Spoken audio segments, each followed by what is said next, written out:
Hi everyone, welcome to episode 80 of the ITSM crowd. This is the penultimate episode in our Jigsaw special series, which have been incredibly popular.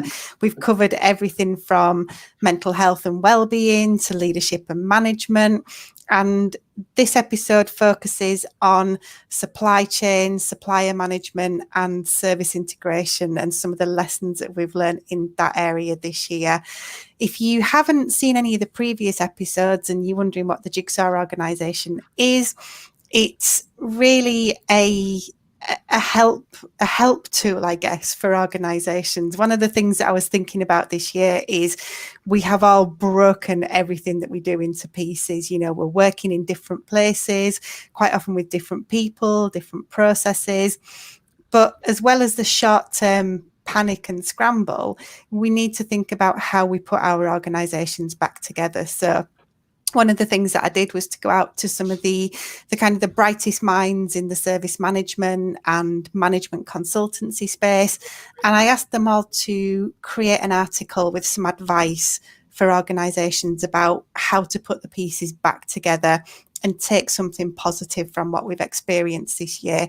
So the Jigsaw organisation is nearly 100 pages long. It's absolutely free. You can see where you can get your copy there. And in there, you will find some inspiration, some advice, some guidance, some things to think about that I really hope you will find useful as we start to kind of plan ahead to what's coming up in 2021. So my name's Claire Agata. I'm the host for the session, and I have three fabulous guests with me today who I'm going to ask to introduce themselves now. So Ian G, if we could start with you, please. Yes, thanks, Claire. Hi, everybody. So my name's Ian Groves, working with Pat as part of SIAMIC, and we're experts in SIAM consulting and training. I'm really looking forward to this session today with you. Thank you very much. And Pat? So good afternoon all. My name is Pat Williams, working with Ian at SIAMIC. As he mentioned earlier, having skills in service integration and management, as well as training as a consultant as well. Thank you. Thank you. And Ian T. Good afternoon, everybody. My name is Ian Thomas. I'm the Operations Director for Node 4, but I have a significant amount of experience in leading and rolling out SIAM organisations. Thank you very much. So I have made a serious error having two people called Ian on the same panel, but I'll do my best to avoid any confusion. He's the good-looking one, Claire. So we'll be all right.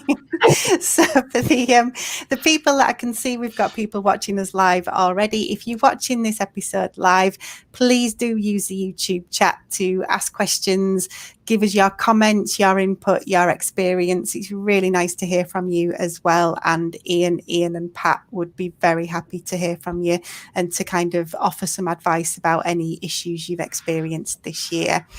So I think we're talking about service integration and management, or SIAM for short, but I am aware from some of the research that we've done that this is a term which is probably more well known in the UK, Europe, Australia market than perhaps in North America, where we get a lot of our viewers from. So I think, Ian G, if I could maybe come to you and just ask you to explain what SIAM means and why it's an important topic. Yes, absolutely. And I think, Claire, it's another way to describe it is about multi-supplier management, multi-supplier integration. So where we're looking at aggregating or bringing together the outputs from individual suppliers that together form a service or an end-to-end service for a client. So we're seeing a lot of that now going on, where large contracts are becoming disaggregated into a number of smaller contracts. So therefore, the customer benefits from best of breed from a particular part of the service. They're able to plug and play some of those services and also drive some economies of scale, but actually deliver a better end-to-end outcome by driving at that almost a level of competition within the marketplace as well. I think that's what we're seeing. Thank you very much. Ian T, anything you want to add to that? No, I think Ian G has positioned that really well. Actually, I think for me the fact that we're bringing multiple organisations together quite often, with one end goal, which is to serve the customer, and that's what we're here to do from a service perspective. But I think within that's a very easy kind of thing to say. I think there's a whole load of complexity that sits that then that you absolutely need to be cognizant of in order to to achieve that success of that end-to-end service, because by bringing all of these various organizations together, quite often those organizations may have historically worked in competition with each other, and so working together has to be the ethos that everybody brings to the table. Thank you. And Pat, anything you want to add there? Yeah, I think one of the other benefits of SIAM, it enables the customer to become more agile, as everything's getting much quicker now. New services are being introduced at a much shorter time frame before, and customers need to be able to respond to the changing environment. Just in the last year, we're seeing that especially. And service integration, SIAM enables customers, as they're disaggregating, snapping out old suppliers, bringing new suppliers, be able to do it quickly with a very seamless transition for them, for the customer, and having that layer in between, the service integration layer, to manage those suppliers, especially bringing on board new ones and retiring old ones. Very powerful for a customer to be able to have that functionality, that flexibility, the agility to be able to continue to do their business while having others managing their IT environment. Yeah, it's a good point, Pat. And I think when we looked at producing the article, Claire, at the time of writing, which was June, which already seems a long time ago, lifetime. We were writing it then almost because we were in that holding pattern when we were in the grips of COVID and lockdown, etc. But there was perhaps we were starting to emerge at the other end of it. Restrictions were getting lightened. And here we are today, for England, of course, entering its lockdown again. All the other devolved countries in the United Kingdom were already at a much tighter restrictions ahead of us. So we've almost, through that game of snakes and ladders, we got up a couple of ladders, but we've gone down a snake, and we're right to the start again. So the articles that we wrote are still relevant, as in fact more relevant today, because of where we are. We've reset the clock again. And now everything we talked about, we need to start to move forward again. So the end is not yet anywhere close to us yet. In terms of moving back to a normality, what that normality would be. So the whole point of the Jigsaw publication was to help organisations kind of build back better, because it's really tempting in a high stress situation to focus on being reactive, but there is also that need to take a step back and kind of plan ahead and plan for the long term, and maybe challenge some assumptions as well, and take this as an opportunity. Kind of what were some of the key points that you made in your article, and then Ian T, we can kind of maybe compare, because you were both writing about a similar subject. Sure. And I think for us, the initial kind of reactive response was a very positive one from the organisations we were working with. It was not in question that we would have to adopt remote working. Things were put in place quite quickly. Technology just wasn't the barrier. Very quickly we moved on to collaboration platforms, Teams, and etc. So everything worked. And I think it was more the human element then that suddenly became more apparent, because we managed to find a new way of working, but we've never worked systemically like that as an organisation before. So I think us as consultants have probably been very used to moving around and spending time remotely. But for a lot of colleagues within the organisation, it was a completely new situation, and therefore they weren't established at home. They didn't have the infrastructure. We've had reports of people working off ironing boards because they didn't have an available desk, and again doing their display screen assessments while sitting in a camping chair. All these things, you couldn't make it up. So I think the longer term, those things would have to be addressed, because we're not actually going back any time soon to the office environment. And actually, would all of us want to do that anyway? So I think it's forced a bit of a change, not only in the interim play, but in the longer term. It's making people rethink their set of values, really.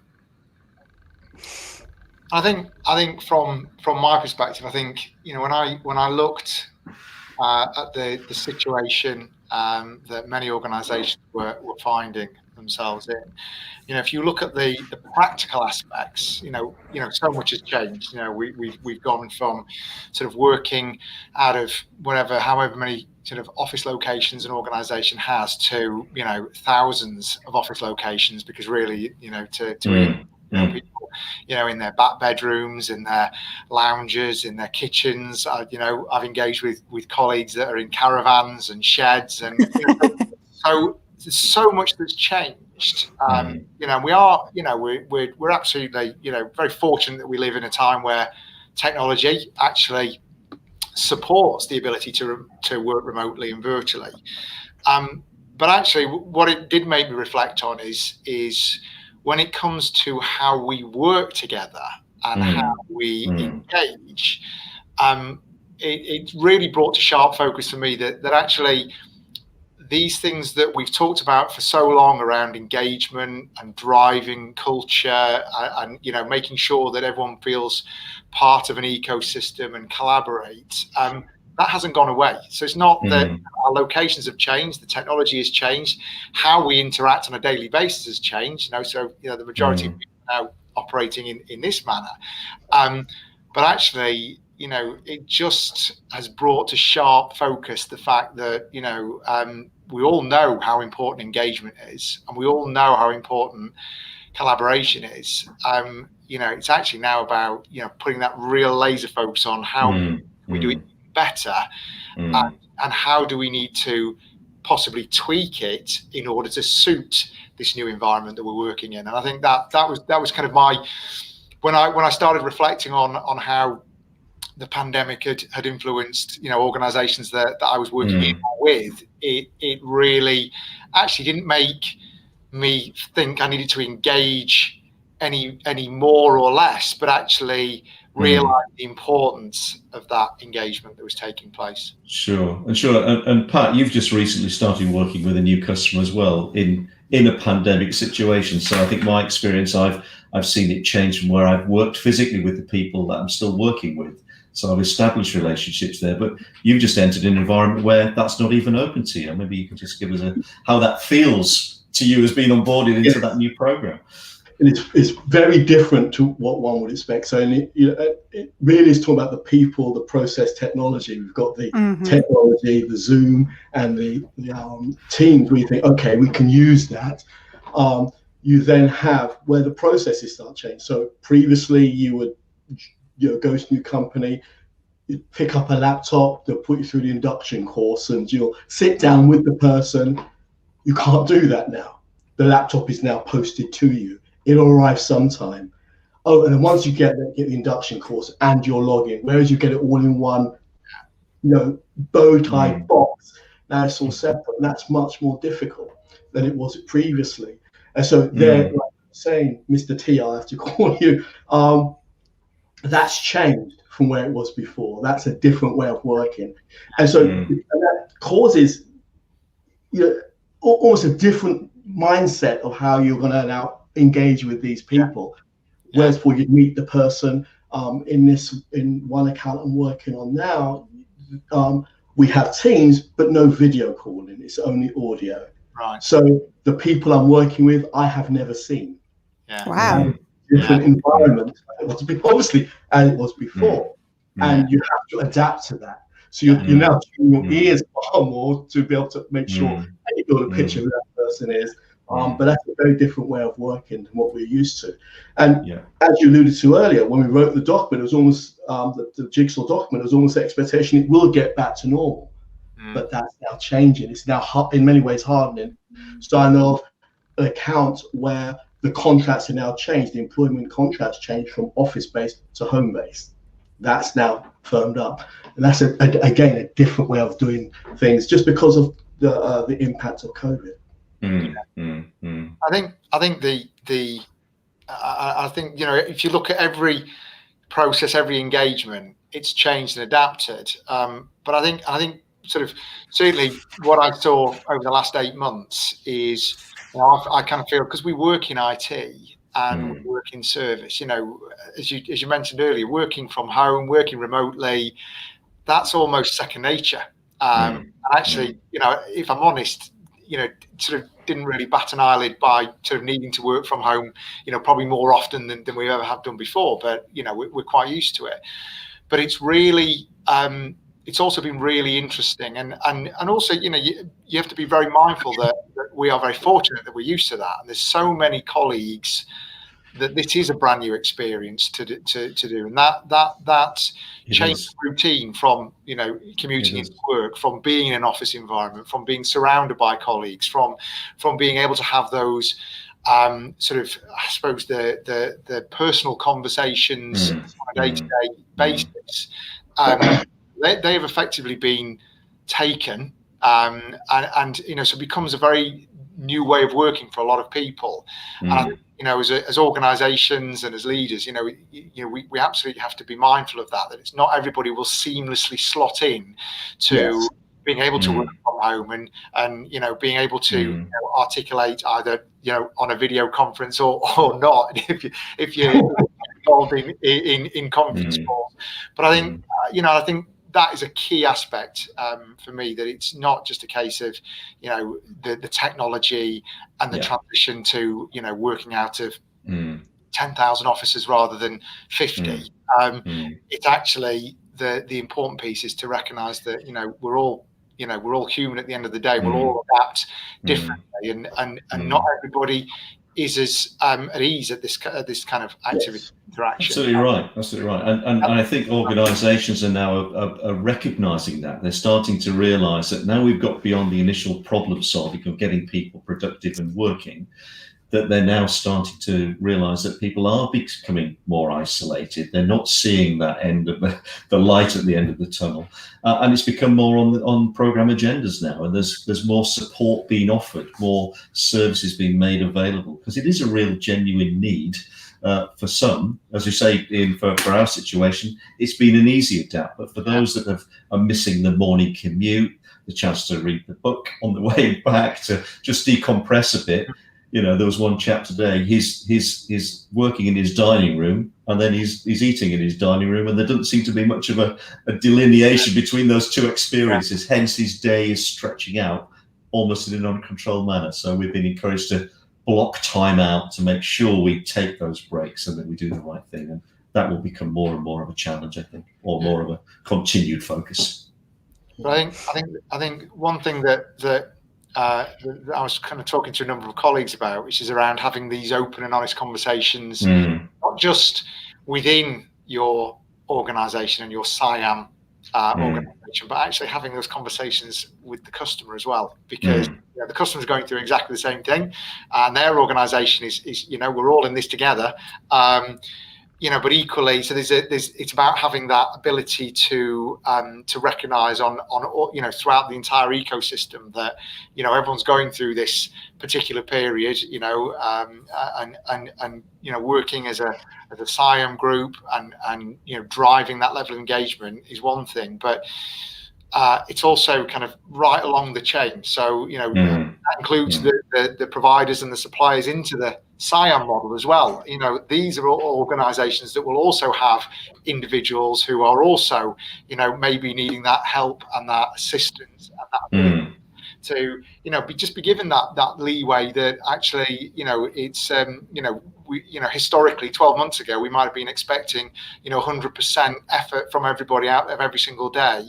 You know, the world has changed, and not just for customer organisations, not just for the SIAM organisation, but you know, that entire ecosystem throughout the process, that everybody will be experiencing the same challenges, perhaps not all at the same time. Absolutely, that nobody's immune from this, and that's what, you know, that the piece around engagement, the piece around making sure that, you know, everyone's, you know, included, that there's no ambiguity, that we're giving consistent messaging. You know, at times like this is vital, and you know, not just for those who are in your immediate SIAM organisation, but I agree. Ecosystem as well. And I think also personally from a SIAM perspective, where we're trying to get suppliers to collaborate with each other, that's one of the key drivers, of course, of a SIAM operating model, is that actually this has presented a positive challenge in some ways, because the traditional organisational boundaries have just melted away. because we're not aggregating in physically in tribes anymore, or groups, as we know we all would. You'd get, especially where there's a number of different organizations working together. So that element of competition, I think, has drifted away. It's much easier now to operate as a single team because you're all in the same situation. So we're finding that, but I think perhaps we were discussing this earlier, but there's a negative side in that, is that when those boundaries are much more grey, it's hard then to navigate with your compass as to around this new blended organisation the same way as we want to. But I'd much rather have the barriers coming down than the historical walls coming up again. So we just need to embrace and work our way through how that changes. But I think it's been a positive for collaboration. Yeah. And I'll just bring you back in, Pat, because one of the things that you mentioned was agility, and SIAM, working in a SIAM model, hopefully allows new suppliers to come in very quickly, suppliers to be offboarded where necessary as well.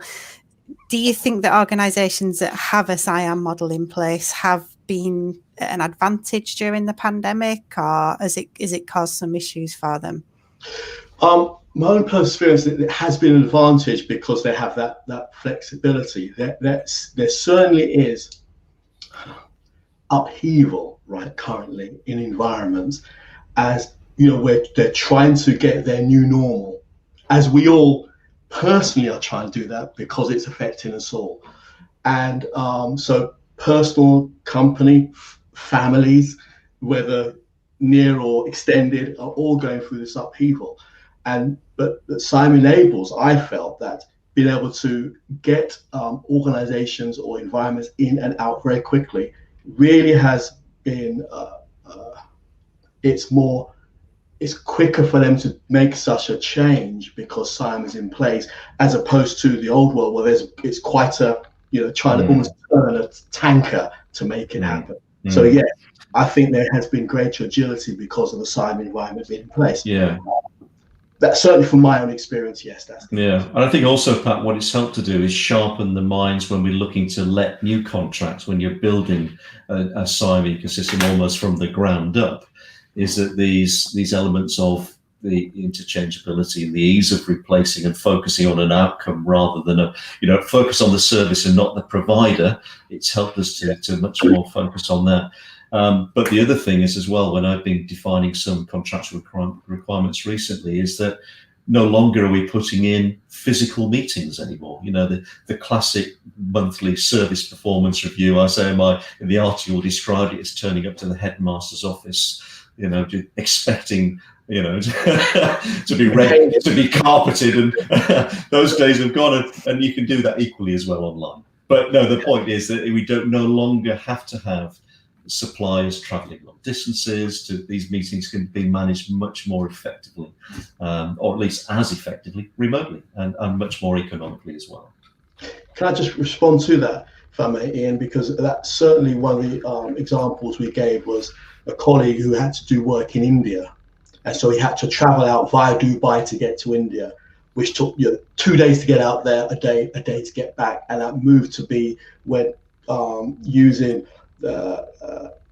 Teams is able now to do that remotely, and all that time, all that cost has been saved. But he wouldn't have known he could have done that until he'd gone through this cycle. No. So that was the point. And if I said you should do that, no, I've got to get out there and see them. When it's and that's the sort of shift that we're seeing across all of them.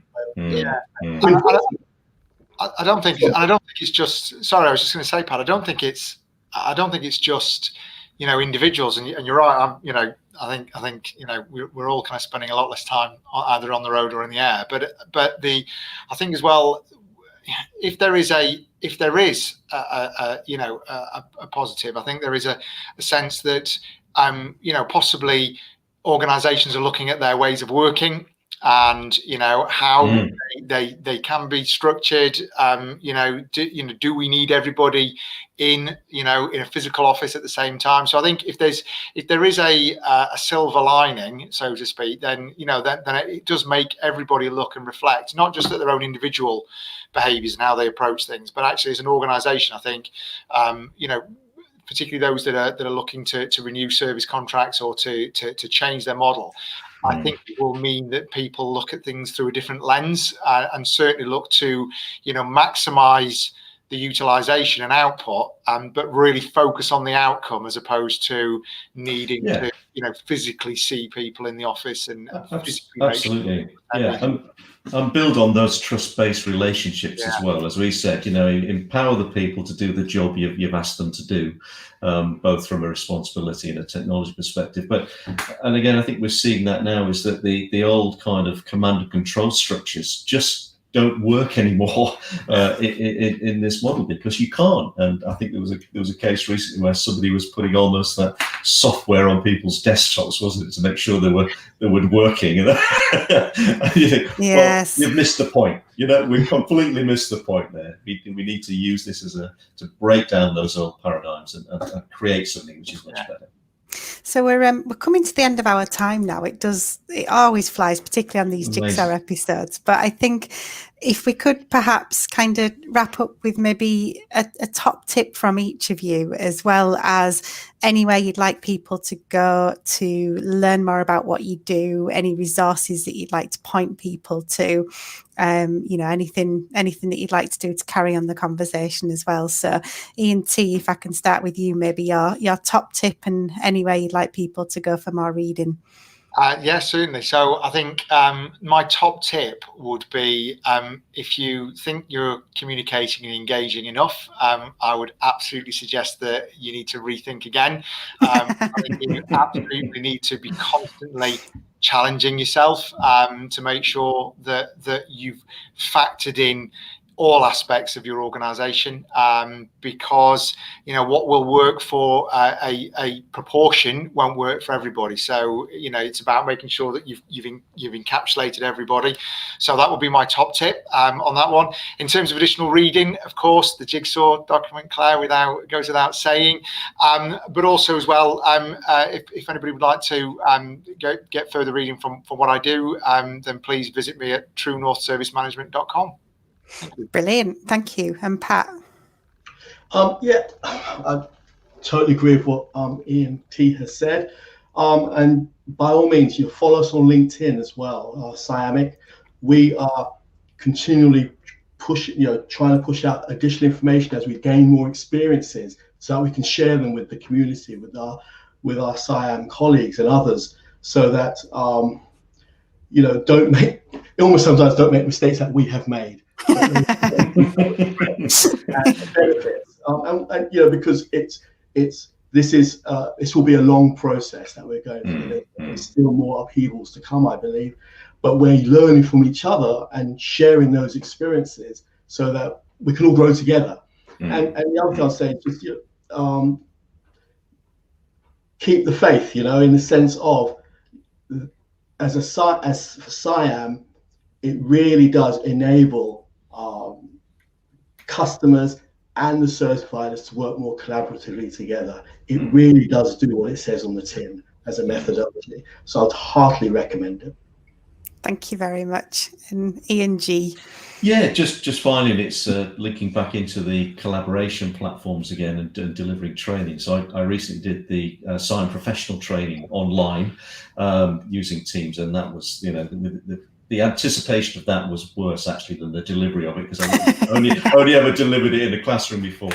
But the thing I learned there from using that, Teams is great for that, however, is still to make sure that you can physically see the people that you're working with, because there's still those non-verbal clues you can pick up on.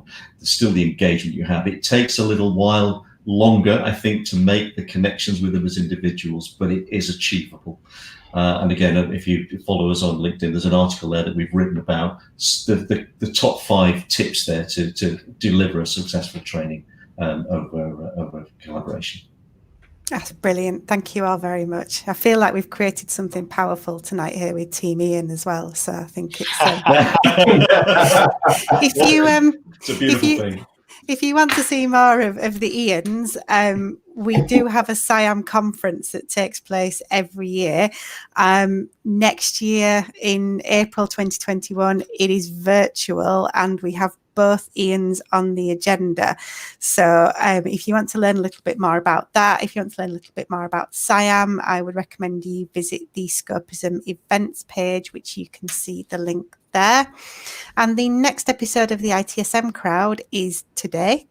So it's 7 p.m. GMT, and it's our final Jigsaw organisation episode, where I'm going to be joined by Karen Ferris and Matthew Burrows, who are going to talk to us about some of the kind of the people and the skills considerations related to the restructuring of our organisations. So it just remains for me to say a huge thank you to Pat, to Ian, and to Ian. Thank you so much for being with us. Really, really appreciate your time. And to everybody who's been watching, I will see you on the next episode of the ITSM crowd. Thank you. Thank you, Claire. Thanks, everybody. Thanks all. Thanks all.